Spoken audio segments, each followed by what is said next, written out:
Alors, j'attends encore quelques minutes. Prenez juste, les filles, prenez bien un papier, un crayon parce qu'on va faire, 2-3 petits exercices. Enfin, je crois qu'on en a un ou 2, mais c'est important de prendre note. Moi, je vous enverrai évidemment, la présentation, mais vous allez voir qu'il y a plein de choses qui sont importantes d'être notées parce que vous allez voir que le cerveau, il enregistre beaucoup mieux et surtout, c'est la répétition qui est importante. Donc il y a des fois, je vais me répéter, mais c'est fait exprès, hein. Alors, est-ce que c'est bon? Je vais devoir accepter, à mon avis, les gens au fur et à mesure.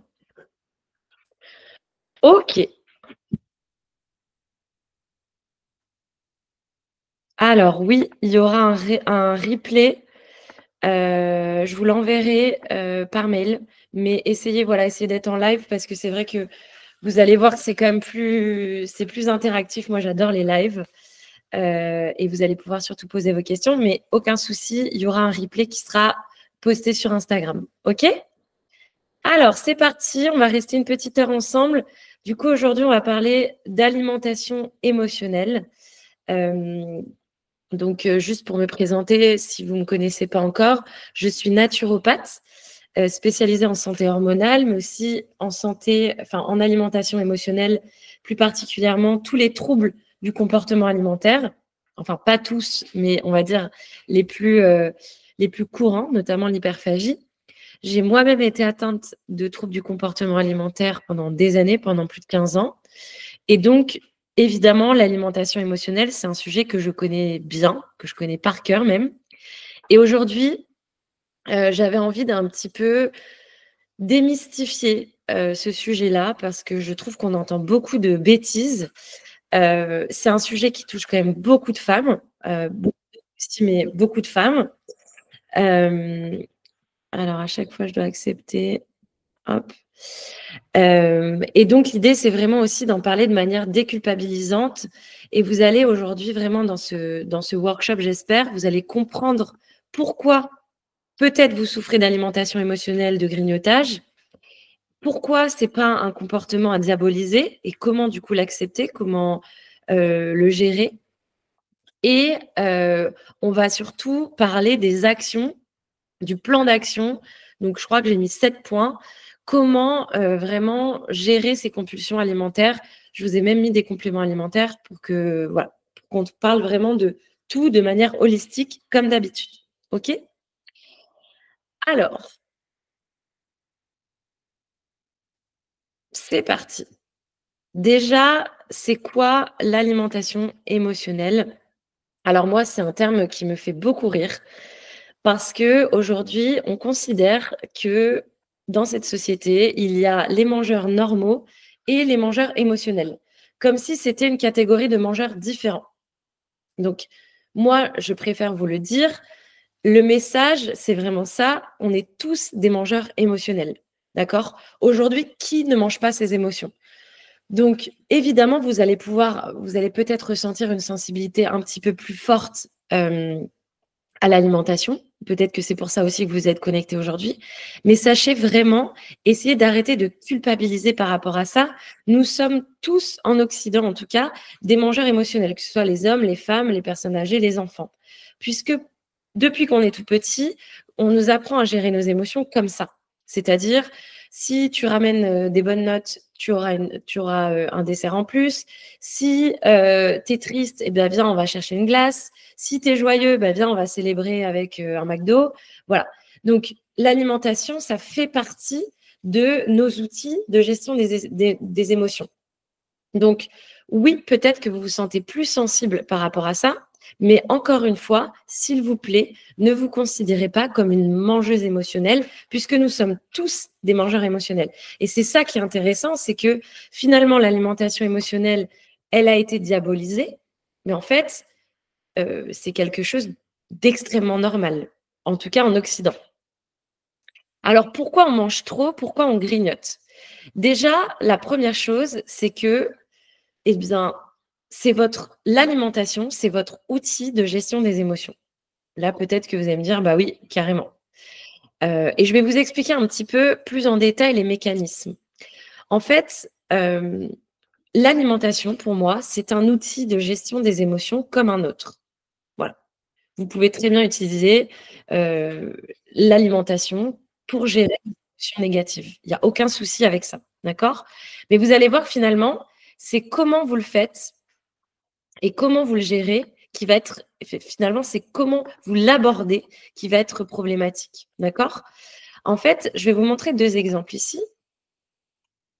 On a 2 cas possibles et là, vous allez comprendre vraiment la différence. Le cas numéro 1, par exemple, je mange du chocolat car j'ai passé une journée difficile. Donc, globalement, j'ai passé une journée de merde. Mon patron a été hyper difficile avec moi. Mes enfants, ils ont crié toute la journée. J'ai eu des problèmes, etc. J'arrive le soir, mes batteries sont à plat. J'ai qu'une envie, c'est de manger du chocolat. Donc, vous mangez du chocolat et en mangeant du chocolat, vous vous répétez dans votre tête, tu ne devrais pas, c'est pas bien, tu vas grossir, de toute façon, tu n'as aucune volonté, tous tes efforts sont gâchés, etc. Cette petite voix dans votre tête, c'est ce qu'on appelle de la restriction cognitive. On va en parler tout à l'heure. Et finalement, cette restriction cognitive, cette petite voix dans votre tête, qu'est-ce qu'elle va faire? Eh bien, quand vous avez fini de manger, généralement, eh bien, généralement, l'émotion n'est pas comblée, d'accord? Donc, en fait, j'ai envie de plus. Je me sens je me sens coupable, je me sens honteuse, je me sens en colère, d'accord? Donc, vous avez utilisé finalement l'alimentation émotionnelle de la mauvaise manière, c'est-à-dire que au lieu de calmer l'émotion est décuplée. J'ai envie de manger encore et d'ailleurs, je me sens pas mieux, bien au contraire. Est-ce que ça vous parle, ce genre d'exemple? Dites-moi dans le chat. Vous pouvez mettre un petit pouce, hein. OK, donc ça vous parle. Maintenant, on va passer à un exemple numéro 2. Comment on utilise l'alimentation émotionnelle, si on l'utilise bien? Donc le deuxième cas, pareil, j'ai passé une journée horrible, je me sens fatiguée, j'ai les batteries à plat et j'ai envie de manger du chocolat. Donc, je mange du chocolat car j'ai passé une journée difficile. Et là, je l'aborde différemment. C'est-à-dire, je m'assois à table, je mange exactement ce que j'avais en tête, d'accord? Donc j'avais envie d'un Kinder Bueno, et ben je mange un Kinder Bueno. Je le mange en savourant et je me répète: «Qu'est-ce que c'est bon, c'est exactement ce dont j'avais besoin». C'est quoi la conclusion de ça? C'est quoi le résultat? Eh bien, en fait, je finis de manger, je me sens apaisée, comblée, je passe à autre chose et je continue ma journée. Donc finalement, dans ce cas-là, l'alimentation émotionnelle a joué son rôle de calmant et je passe à autre chose. Donc là, vous voyez bien la puissance de cet outil-là. L'alimentation est un outil de gestion des émotions quand il est bien utilisé. Si à chaque fois que vous mangez, vous culpabilisez, vous avez une petite voix dans votre tête qui vous dit il faudrait pas faire ci, il faudrait pas faire ça, il faudrait pas manger ci, eh bien, vous créez un écosystème négatif qui va nourrir la compulsion et donc du coup qui derrière, généralement, après on a envie de se taper la tablette, on n'a pas envie de s'arrêter là. Évidemment, puisque l'émotion n'est pas comblée, voire elle est décuplée. OK? Alors pourquoi on mange trop aussi? Eh bien, on mange trop parce que on se restreint. Donc, c'est possible que vous vous restreigniez. Vous allez me dire si vous vous reconnaissez dans un des cas. Donc, il y a 2 types pour moi de restrictions. Il y a la restriction physique et la restriction cognitive. Alors, la restriction physique, elle est très facile à comprendre. C'est lorsque vous allez limiter consciemment la quantité de nourriture que vous ingérez. Par exemple, vous êtes quelqu'un qui compte ses calories. Compter ses calories, c'est de la restriction. Vous supprimez certaines catégories d'aliments. Par exemple, vous mangez pas de glucides, vous mangez pas de sucre, vous mangez pas de gras. Enfin voilà, vous supprimez une catégorie d'aliments, c'est une restriction physique. Ou alors, vous sautez des repas. Voilà, vous sautez le petit-déj, vous sautez le dîner, vous sautez des repas pour généralement mincir, hein. C'est souvent pas parce que vous avez envie de vous sentir bien au niveau digestif, c'est souvent dans un cas de minceur et donc dans ce cas, vous êtes dans la restriction physique. Le fait que vous vous restreignez physiquement, ça crée des compulsions et du grignotage. On va le voir juste après. Le deuxième type de restriction, c'est la restriction cognitive. Donc, la restriction cognitive, elle est beaucoup plus sournoise. C'est ce dont on a parlé tout à l'heure. En fait, alors je suis désolée pour la slide, elle est pas bonne. Je m'autorise à manger, donc c'est-à-dire je vais manger du chocolat, je vais manger des chips, mais en fait, je vais me répéter que ce n'est pas bien, que c'est une faiblesse, que je manque de volonté, que je ne devrais pas manger ça. Et en fait, cette restriction cognitive va créer un déséquilibre émotionnel, voire elle va créer du stress, ce qui va engendrer, encore une fois, des compulsions.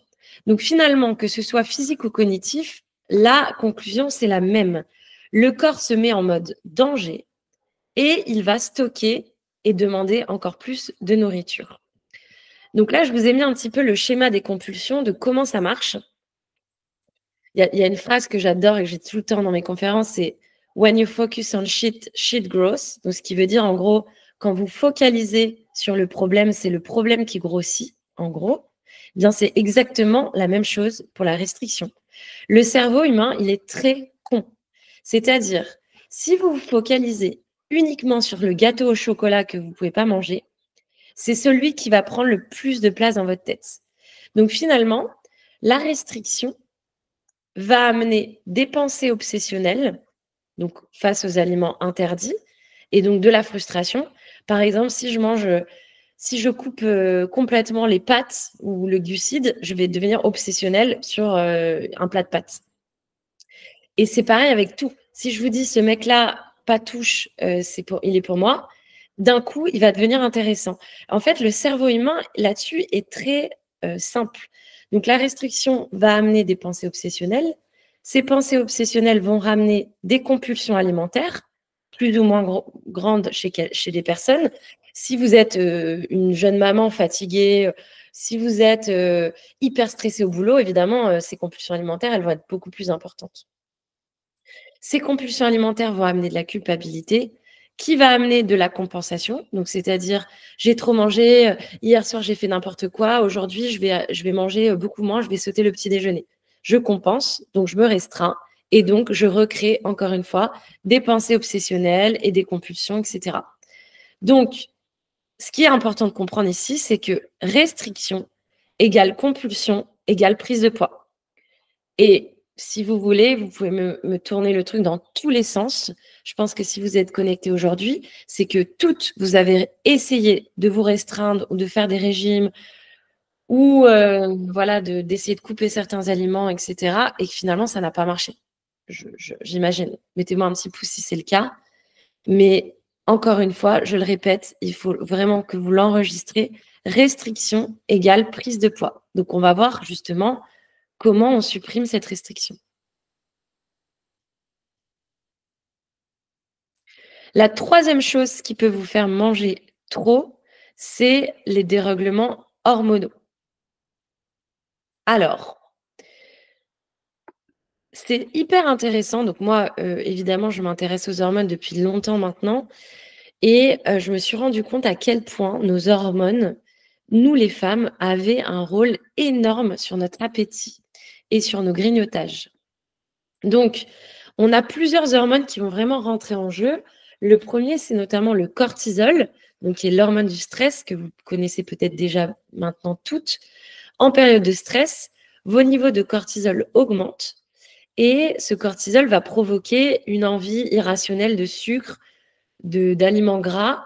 Il va être aussi, il va stocker en fait au niveau du ventre le cortisol et il va vraiment vous donner envie de tout ce qui est entre guillemets pas bon, donc le gras, le sucre, quoi, et l'alcool généralement. Ensuite, on a la leptine et la gréline, qui sont vraiment des hormones de la satiété, les hormones de la faim, et qui souvent sont chez les femmes, je le vois en tout cas, sont déréglées. Donc un déséquilibre entre ces deux hormones vont complètement perturber votre sensation de satiété. Donc en fait, moi j'ai des femmes en consultation qui n'ont plus de satiété. On a envie de manger sain, mais en fait, on n'arrive pas à s'arrêter. Donc, souvent, c'est j'arrive pas à m'arrêter de manger, je mange trop. Dans ce cas, c'est sûrement au niveau hormonal aussi. Troisième hormone, c'est l'insuline. Bon, je pense que vous n'allez pas être surprise ici. L'insuline régule la glycémie, donc le taux de sucre dans le sang, Et quand on a une mauvaise glycémie, eh bien, enfin, une mauvaise insuline, on se retrouve à vouloir beaucoup manger et à grignoter. J'ai envie de vous dire, quand vous réglez votre glycémie, votre insuline, 80% de vos grignotages disparaissent. C'est un truc de malade. Mais pour ça, ça demande une alimentation adaptée. Et puis, les œstrogènes, la progestérone, pourquoi? Eh bien, tout simplement, durant notre cycle menstruel, je pense que vous êtes au courant, nous avons des variations d'appétit. Donc, nous, les femmes, on est cycliques de par nos hormones, de par notre cycle menstruel, et on va avoir des phases où on a beaucoup plus envie de manger. Donc, finalement, nos hormones vont vraiment influencer directement notre comportement alimentaire et aussi nos émotions. Donc, les phases vraiment généralement à surveiller, c'est la phase lutéale, donc la phase prémenstruelle, et la phase de menstruation. En fait, pendant ces 2 phases-là, on va avoir des hormones, notamment la progestérone, qui va augmenter l'appétit. Donc on va avoir envie de sucre, on va avoir envie de chocolat, de réconfortant. Si vous avez des carences, ça va s'accentuer, notamment les carences en magnésium, les carences en zinc, en fer, ça va s'accentuer. Vous allez vraiment avoir envie d'envie de certains aliments en particulier. D'accord? Donc ces fluctuations hormonales au niveau de la phase lutéale, elles vont créer vraiment cette envie de sucre.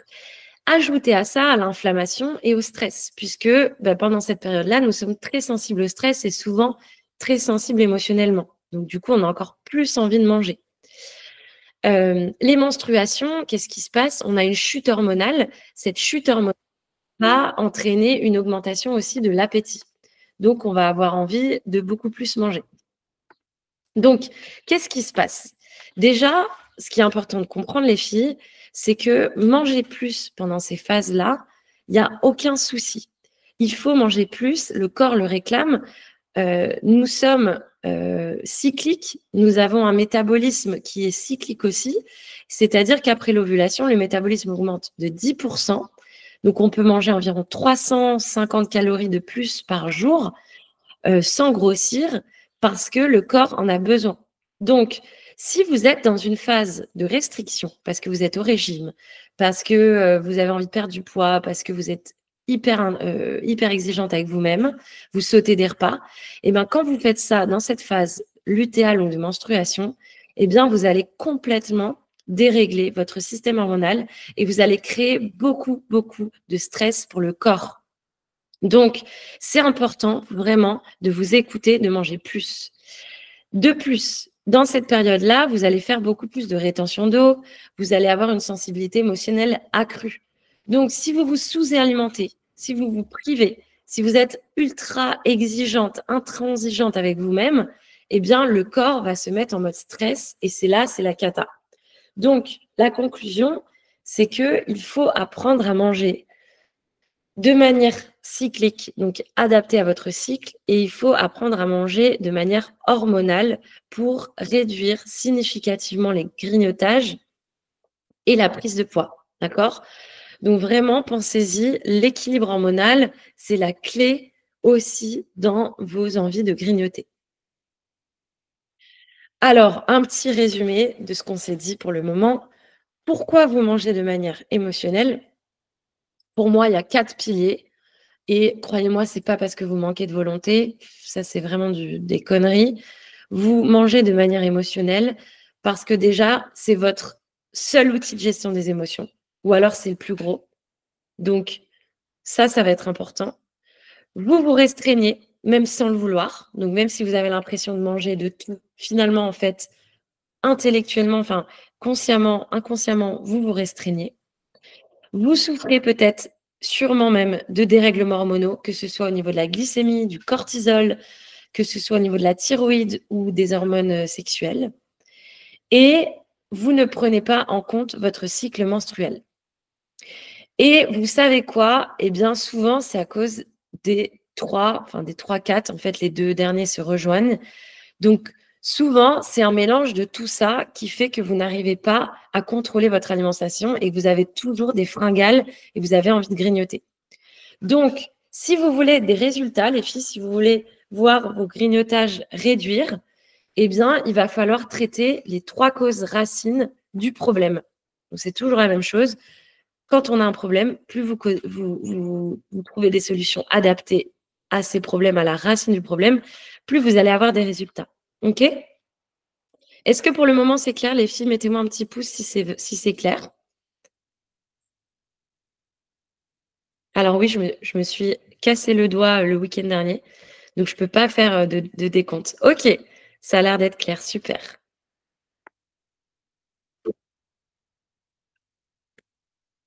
Alors, le plan d'action. Donc là, je vous conseille de prendre une photo de cette slide. En tout cas, vous l'aurez, je vous l'enverrai peut-être cette présentation. Mais prenez en photo, c'est le plan d'action pour enfin vous sortir de ces compulsions alimentaires. Premier point, premier levier d'action, c'est céder à la tentation. Alors là, évidemment, vous allez me dire: «Non mais Marie, qu'est-ce que tu racontes? Si je commence à manger des Kinder Bueno, je vais jamais m'arrêter».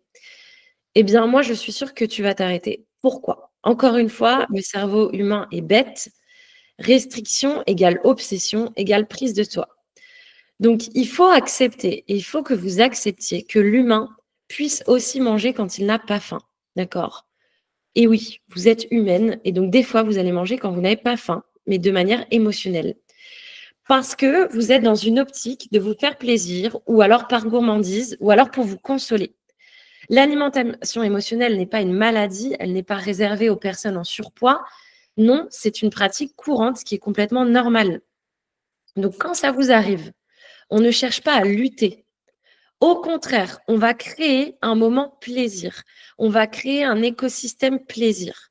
Donc là, dans ce cas-là, vous avez hyper envie de chocolat en rentrant du boulot. Et ben, vous allez prendre le temps de vous cuisiner exactement ce qui vous fait envie. Ou alors de vous acheter exactement ce qui vous fait envie. De vous asseoir à table, de vous faire une petite boisson chaude, de lire un bouquin, un magazine, de prendre le temps de savourer et de manger en vous autorisant de manière inconditionnelle. C'est-à-dire, mentalement, je me répète: «Waouh là là, ça fait trop du bien, c'est exactement ce dont j'avais envie, ça me fait tellement plaisir de manger ça». Et je peux vous assurer que si vous vous autorisez à manger de manière inconditionnelle, si vous cédez à la tentation, eh bien, vous allez voir vos compulsions réduire largement. C'est ce que j'appelle un petit peu un saut dans le vide. J'en parle beaucoup dans mes podcasts. Il faut sauter dans le vide pour, voir ses compulsions réduire. Myriam, est-ce que vous pouvez couper votre téléphone, votre micro? Oui. Merci. Pardon. Alors, deuxième, adopter une alimentation pro-hormonale et nutritive. Alors, évidemment, moi, c'est ce que je vois le plus en consultation, c'est que nous, les femmes, nous ne savons pas nous alimenter. Nous sommes tellement obsédées par la perte de poids qu'en fait, on mange pas du tout de la bonne manière. Or, c'est le support, votre alimentation, c'est le support indispensable pour réduire vos grignotages, vos compulsions alimentaires. Et croyez-moi, quand je vous dis que 80%, même plus 90% de mes clientes aujourd'hui ne mangent pas de la bonne manière, même si elles ont l'impression de manger sain, elles ne mangent pas de la bonne manière, elles ne mangent pas bien pour leurs hormones et elles se retrouvent à grignoter. Donc, si vous ne mangez pas les bonnes choses, vous ne pourrez pas réduire vos grignotages. Donc, ça va être vraiment important de focaliser là-dessus. Si vous vous focalisez sur une alimentation pro-hormonale, qu'est-ce qui va se passer? Eh bien déjà, vous allez perdre du poids. Vous allez assainir votre relation avec l'alimentation. Ça, c'est génial. Moi, toutes mes clientes aujourd'hui ont une bien meilleure relation à l'alimentation après seulement 1 mois d'alimentation hormonale.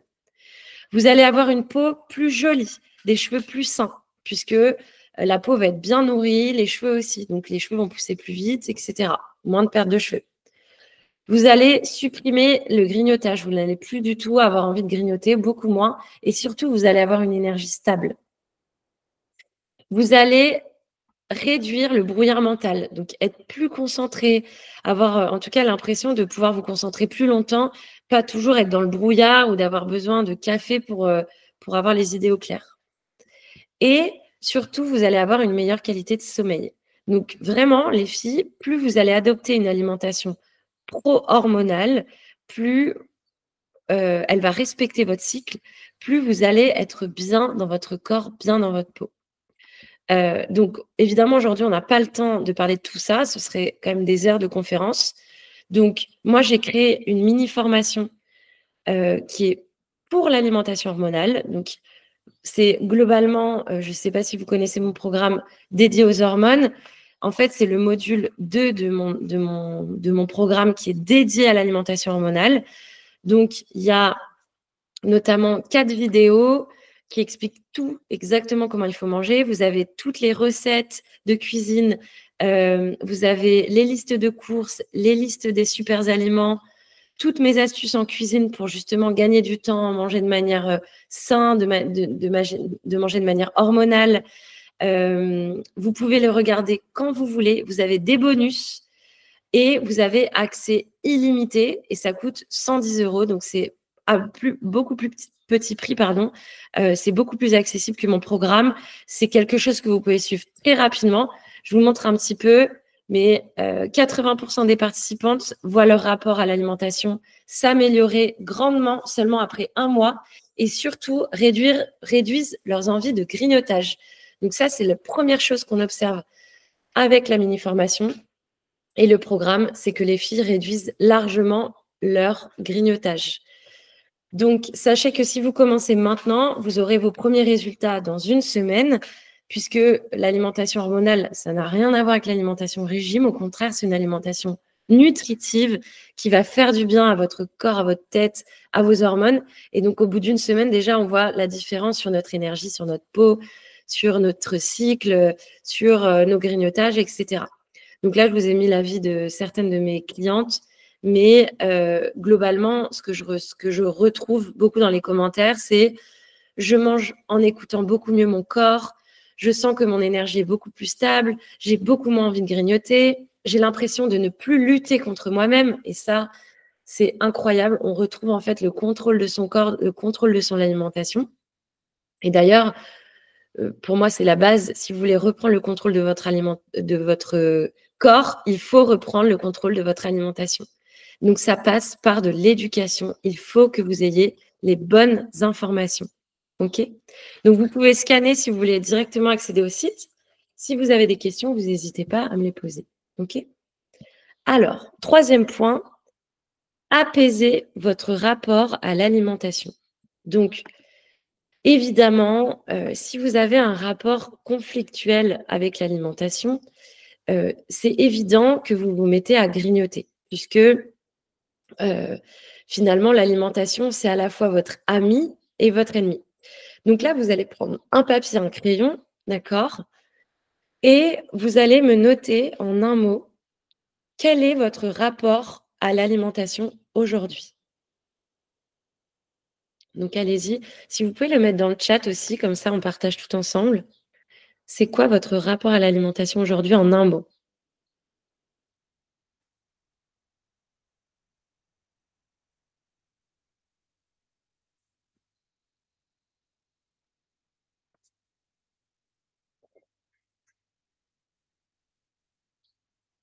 Alors je vous laisse mettre dans le chat. Plaisir, OK. Donc ça, c'est très bien.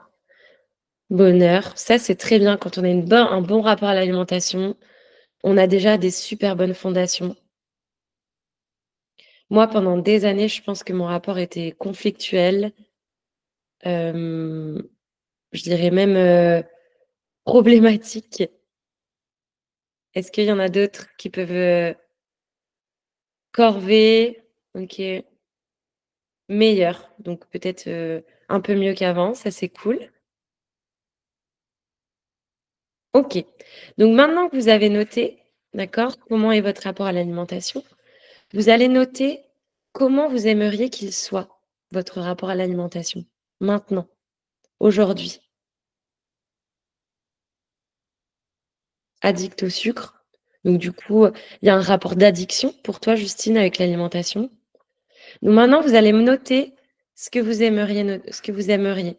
Léa, c'est plus conscient, d'accord? Donc du coup, on aimerait plus de conscience. OK. Est-ce que vous avez envie d'un rapport apaisé, joyeux, plaisir? Ouais, un rapport apaisé, OK.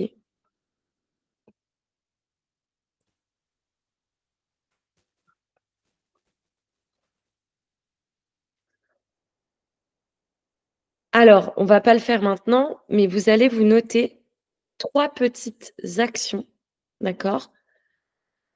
Pour justement changer votre rapport à l'alimentation.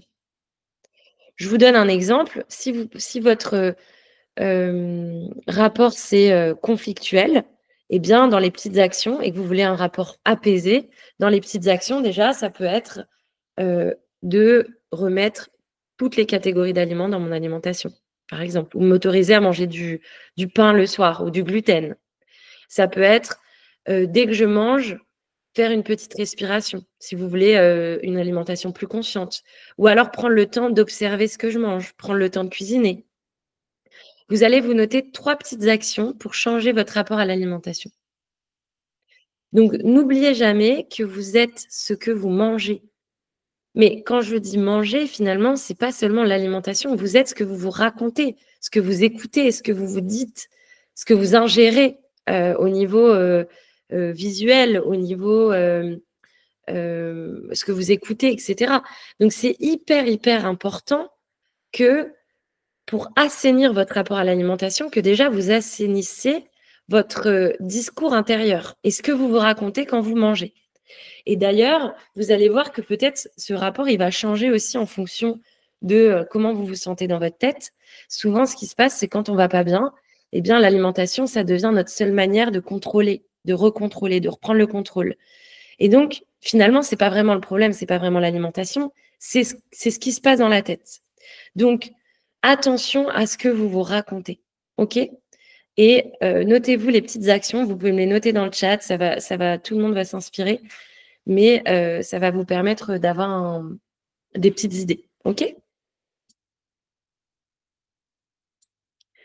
4e point, supprimer toute forme de restriction.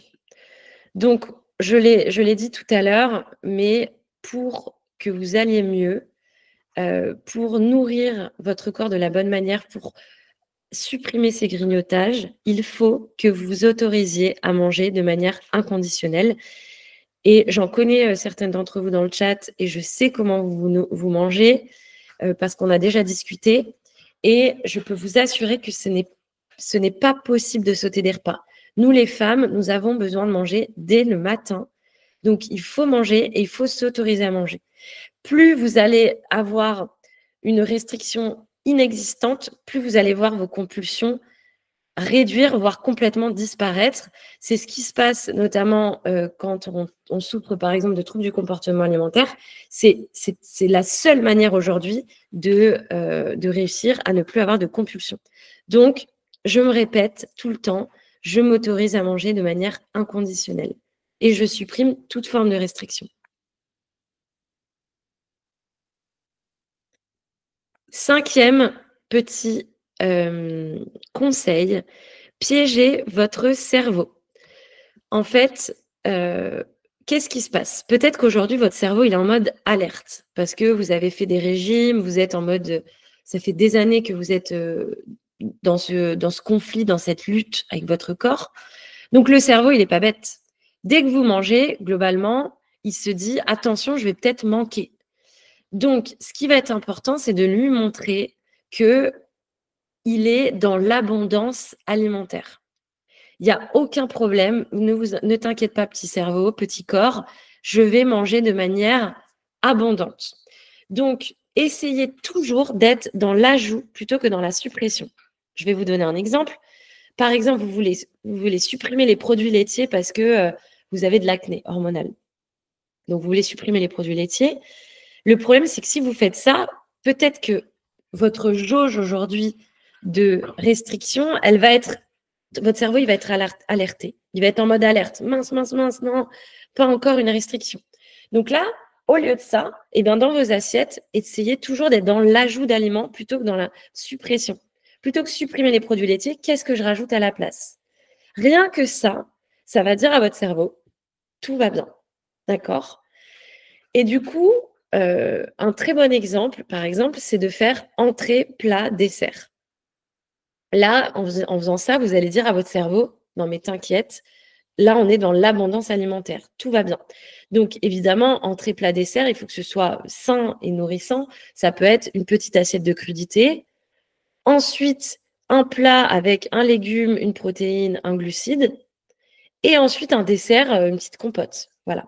Vous avez un repas super équilibré qui va vous satisfaire émotionnellement et nutritionnellement.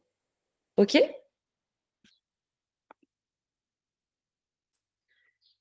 6, évidemment, mieux gérer votre stress et vos émotions.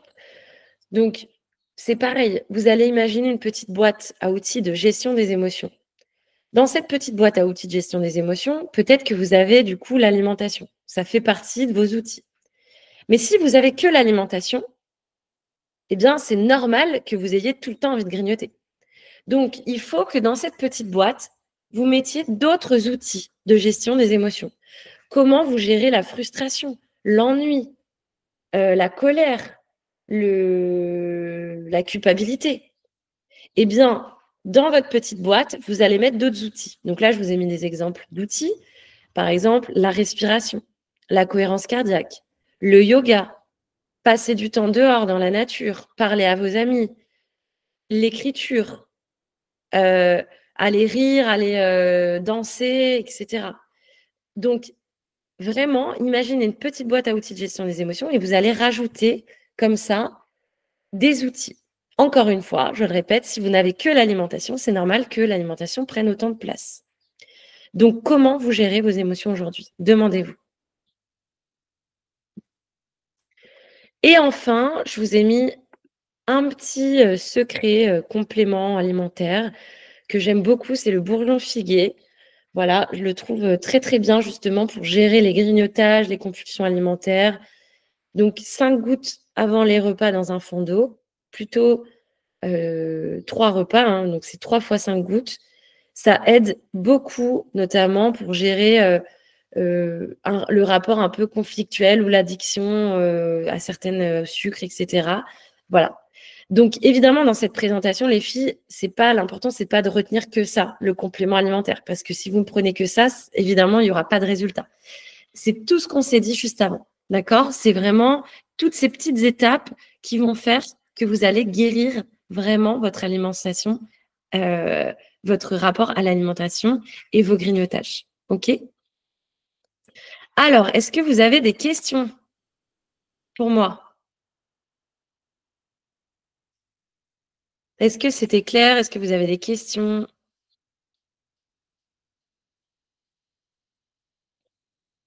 OK, ça a l'air d'être clair. Alors, super, bah, si c'était clair, on va se laisser là. Juste, heu, n'hésitez pas à me poser vos questions sur Instagram, à m'écrire. Je prendrai un plaisir de vous répondre, peut-être pas ce soir, mais demain. Allez regarder mon programme sur l'alimentation hormonale si vous voulez vraiment gagner du temps, si vous voulez savoir quoi manger, si vous voulez, enfin, mettre fin à vos compulsions et cetera. Moi, je suis hyper présente dans ce programme, dans cette mini formation. C'est hyper facile à mettre en place, il y a aucune restriction, donc n'ayez pas peur. Vous avez juste là à scanner le QR code et si vous avez la moindre question sur ce programme, sur d'autres choses, vraiment, vous n'hésitez pas. OK? Je regarde une dernière fois le chat, mais ça a l'air d'aller. OK, parfait. Bah, n'hésitez pas à me faire vos retours, d'accord, par message. Je vous enverrai le replay. Je vous embrasse. Merci d'avoir passé ce jeudi soir avec moi et on se parle très bientôt. Salut tout le monde. Ciao.